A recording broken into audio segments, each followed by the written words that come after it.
आज का टॉपिक क्रोध पे बात हो रही है। आप क्रोध वाला जो हमारा थोड़ा छूटा हुआ था उसी पे चर्चा हो रही। रामचंद्र शुक्ल का निबंध है क्रोध।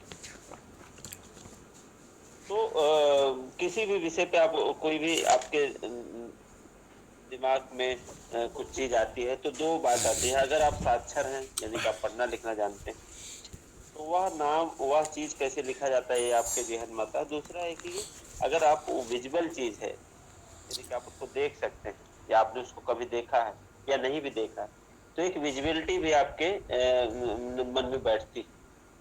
जैसे अगर मैं कहूँ कि नाम एक शब्द ले रहा हूँ माँ, तो अगर हम हिंदी में साक्षर हैं तो माँ कैसे लिखा जाता है हमारे जहन में आता है।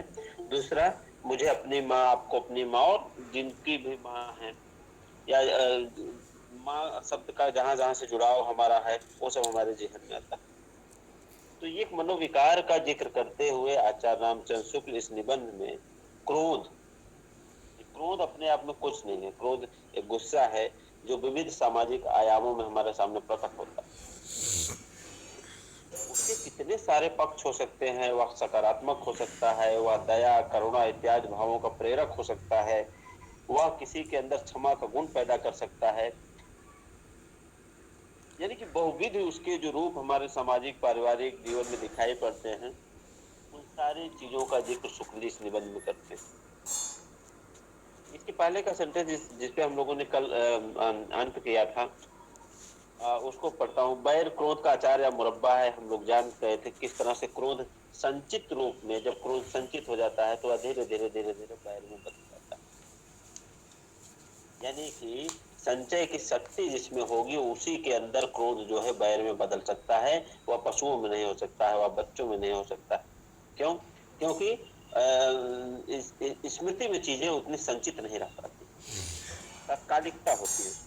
तत्काल अगर किसी आपने किसी बच्चे को मारा तो डंडा उठा के आपको पीट दिया, लेकिन कोई बैर नहीं है कि आपने मारा था उन्हें, ठीक, वो फिर सब भूल गया। लेकिन अगर कोई बड़ा आदमी है, कोई वयस्क आदमी है तो वह या महिला है तो वही याद रखते हैं। तो शुक्ल जी इसी की चर्चा इसमें इस सेंटेंस में कर रहे थे जिसपे हमने चर्चा की चर्चा को खत्म किया। वो लिखते हैं कि देखिए, वैर उन्हीं प्राणियों में होता है जिनमें धारणा आशय यही हुआ कि हम किसी भी चीज को याद रखते हैं, हम किसी भी चीज को सजो कर रखते हैं। अब देखिए कि जो इसका एक रूप आपको वहां पे दिखाई पड़ेगा लोक में। क्रोध वैर से अलग चीज है, कैसे संचित रहती है हमारे जहन में, भाव कैसे संचित रहते हैं। अब किसी कोई घटना, किसी किसान के घर में कोई बैल अचानक से डेथ कर जाता है, उसकी मृत्यु हो जाती है बैल। और किसान के घर में जो खेती किसानी के लोग होंगे वो जानते होंगे कि किसान के घर में बैल पशु नहीं होता, वह परिवार का एक सदस्य होता है। तो अब उसको लेकर के तमाम स्मृतियां जुड़ी रहती हैं, अच्छी बुरी कैसे खेती। तो उस पर जो एक विलाप करते हैं खेती किसानी के लोग, तो उसकी स्मृतियों के साथ करते हैं। यानी कि भावों का संचय है, तमाम चीजों से हम जुड़े हुए। उसी तरह से क्रोध में भी, और क्रोध का वह रूप जब संचित हो जाता है तो धीरे धीरे बैर में बदल जाता है। और शुक्ल कहते हैं कि बैर ज्यादा खतरनाक होता है।